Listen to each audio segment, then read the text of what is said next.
안녕하세요. 누리입니다. 오늘은 MBTI랑 점성학을 비교하는 이야기를 해볼까 해요.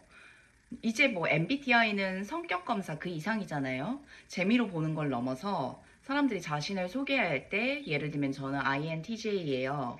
또는 저는 T예요, F예요. 라고 하는 등 말하는 게 굉장히 자연스러워졌죠. 거의 하나의 문화처럼 자리 잡았다 해도 과언이 아닌데요. 그런데 이 MBTI의 뿌리를 따라가 보면 의외로 점성학이라는 고대 상징 체계와 만나는 지점이 있습니다.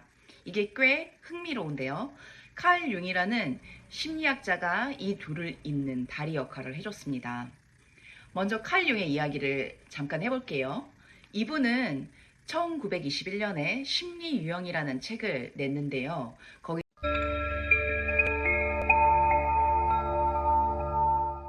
안녕하세요. 누리입니다. 오늘은 MBTI랑 점성학을 비교하는 이야기를 해볼까 해요.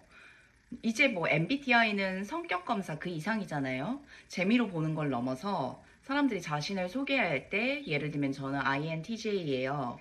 또는 저는 T예요, F예요. 라고 하는 등 말하는 게 굉장히 자연스러워졌죠.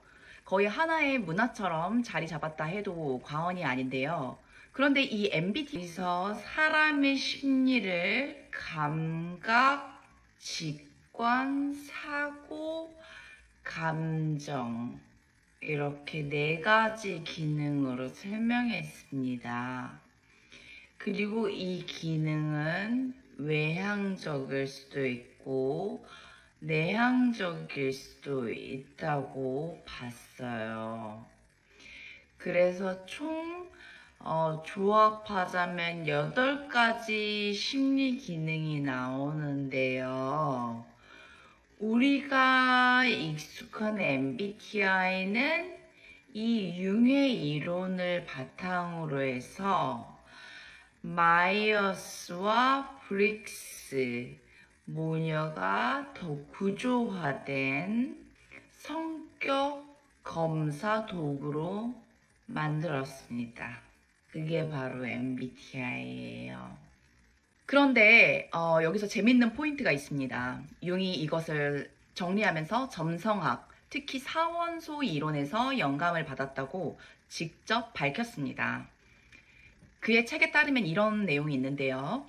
인류는 고대부터 사람들을 유형화하려고 했고 그 가장 오래된 방식은 공기, 물, 불, 흙이라는 사원소를 활용한 점성학자들의 분류였다.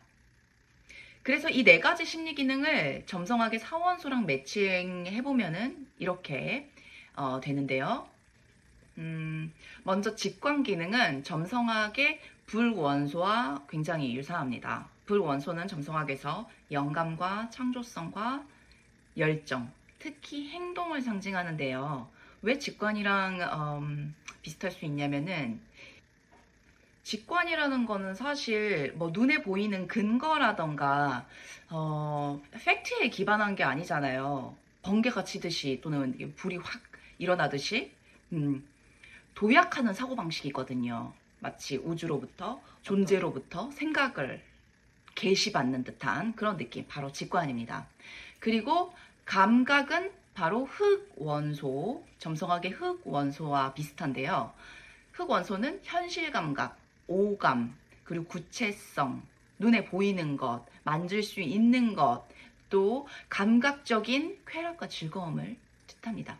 감각 그 자체죠, 흑은. 그 다음에 사고 기능. 사고 기능은 바로 공기원소죠. 공기원소는 지적인 것을 추구하고 논리적이고 분석적이고 개념화하고 분리하는 특성을 가지고 있습니다. 그리고 객관적으로 바라보는 것이 바로 사고 기능과 공기 원소의 공통점이라고 할 수 있죠. 또 감정 기능은 바로 물 원소입니다.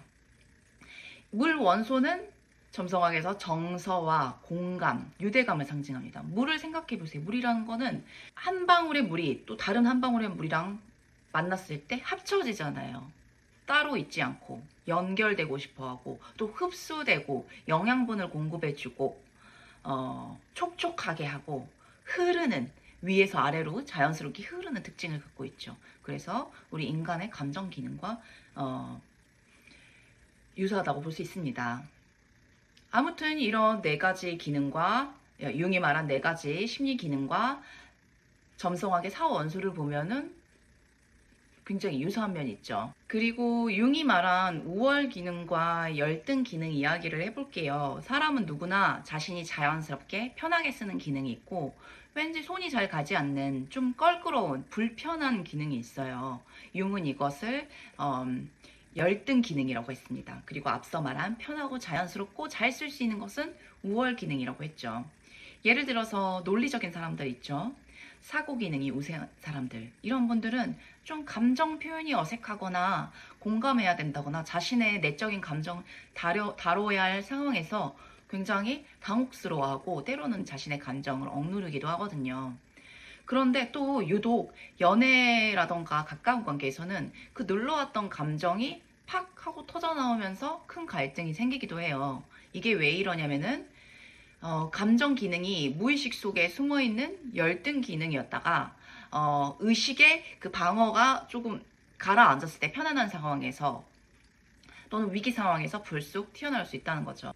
융의 8기능 모델에서는 한쪽 기능이 너무 강하면 그 반대쪽 기능은 무의식으로 내려가서 자신도 모르게 영향을 준다고 합니다. 예를 들면은 나는 되게 사고 기능인 사람인데 나에게 끌리는 사람들 또 내가 만나는 사람들은 감정 과잉인 사람들이 막 주변에 배치된다든가 아니면은 감정적 사건이 일어난다든가 또 말실수, 꿈 등으로 나타날 수 있다. 이게 바로 무의식 속의 그림자 또는 열등 기능이라고 할 수 있죠.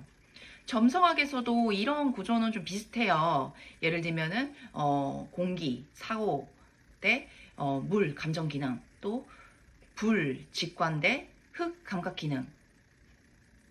이렇게 대립되는 원소들은 청궁도에서 스퀘어, 퀸컨스, 세미섹스테일 같은 긴장된 어스펙트로 연결되어 있습니다. 그러니까 심리적으로도 구조적으로도 좀 불편한 관계예요. 점성학에서도.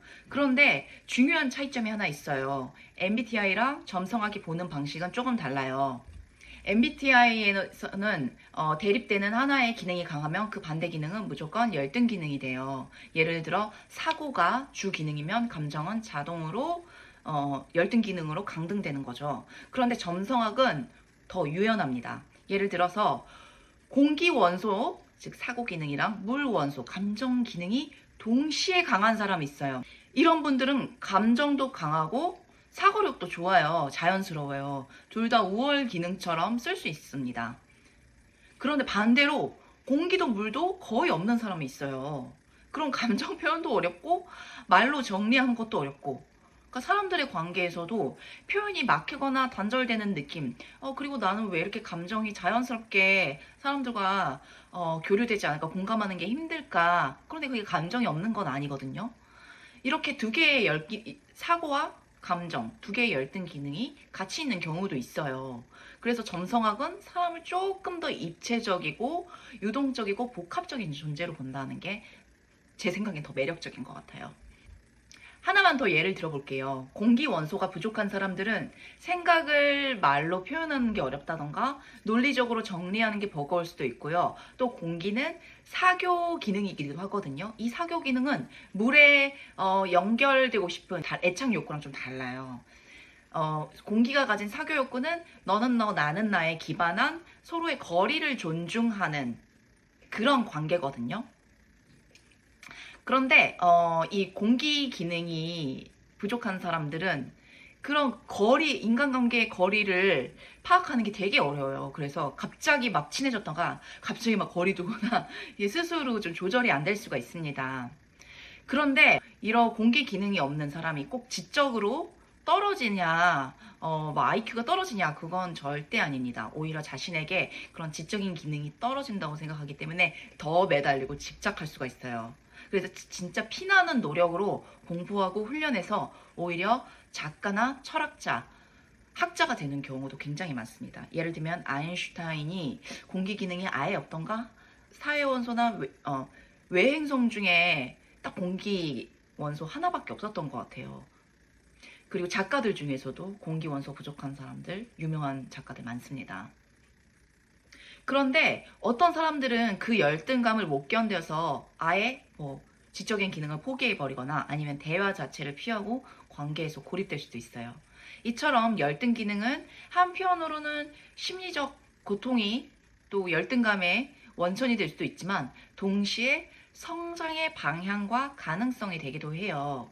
그러니까 내가 제일 싫어하고 피하고 또 어렵다고 생각하는 그 지점이 사실은 나의 가장 큰 창의성, 깊이, 가능성이 되는 거죠. 정리하자면 MBTI는 나의 성격 구조를 파악하는데 굉장히 탁월하고 또 심플하고 대중적으로 접근할 수 있는 도구라고 생각을 하고요. 그런데 점성학은 나도 잘 모르는 내 안의 무의식까지 비춰주는 거울이 될 수 있어요. 그래서 제가 질문 하나를 드릴게요. 여러분은 어떤 기능이 제일 편하세요? 또 어떤 부분은 이 유난히 불편하고 잘 안 풀리는 내가 부족하다고 생각하는 기능이 있으신가요? 그게 어쩌면 바로 지금 내 안에서 잘하고 싶어 하는 목소리일 수도 있습니다.